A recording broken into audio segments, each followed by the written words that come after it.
there guys and girls. Today I'm going to talk about an issue that comes up a lot. I get a lot of emails about it. Basically it's just summing up one of the obvious questions. What is Aspergers syndrome? And so I'm just going to give you my opinion based on stuff I've read, and I hope you get something out of it. Okay. The first thing is Aspergers syndrome is a neurological disorder, and it's on the autism spectrum, which means it's a type of autism and it affects people in possibly similar ways, and it's to do with how the neurons are fired in our brains. They're fired often differently from neurotypicals or normal people. And I'm going to go into some traits about it. These traits are quite obvious traits that happen to people with Aspergers. The first one, in my opinion, is social interaction, and people with Aspergers have a hard time socially interacting with others. Everyone has different experiences, and I have been through a few of mine in my videos, and if you've got any questions, please ask.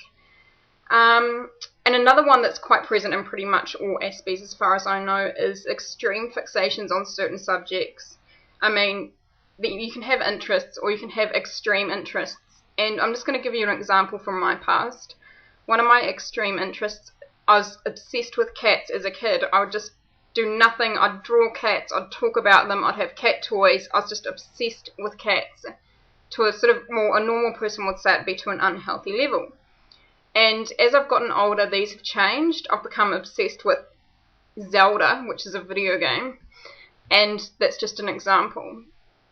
Next I'm going to talk about anxiety, and this has been a real problem for me, but it might not be as much of a problem for other people with Aspergers. I get sort of anxious when I'm in crowds too much, and I can't stay there for a very long time without sort of tuning out. It's hard to explain anxiety, but I might make a separate video on that later. And sensory overload's a big one. I've talked about sensory overload in another one of my much older videos. Basically, it's having trouble in really bright light. See, for an example, is when I look at a white pavement, I always sneeze, and that's because of my senses. They're taking in too much light. And things that smell and hearing and touch. Some people can't cope with a lot of touch. And this one is not common in everyone, but it certainly is there. It's obsessive compulsive disorders, and I had extreme trouble with that when I was 12 or 13. Extreme for a germs, it actually was, but obsessive compulsive disorders come in many ways, and I know that they happen with normal people as well, but sometimes it can be very extreme for someone who's got Aspergers traits. And I'm going to talk now about some other traits that are stereotyped. They may or may not apply. I think a lot of these are stereotyped. And the first one is people with Aspergers have bad hygiene, and I know that maybe some people with it do, but not all of us do. I mean, I have an extreme fear of smelling, and I always want to keep clean, but it's just a stereotype a lot of the time, and people think, ugh, Aspergers people, they don't clean themselves. And another one is looking frumpy or not caring about your appearance, which is sort of true for me. Most of the time I don't really care about my appearance because I'm not trying to attract anyone or whatever, but it's a stereotype that all people with Aspergers look frumpy or don't care about their appearance, and well, that could be the same with neurotypicals. I mean, there's not much of a big difference there. And being a maths nerd is another one.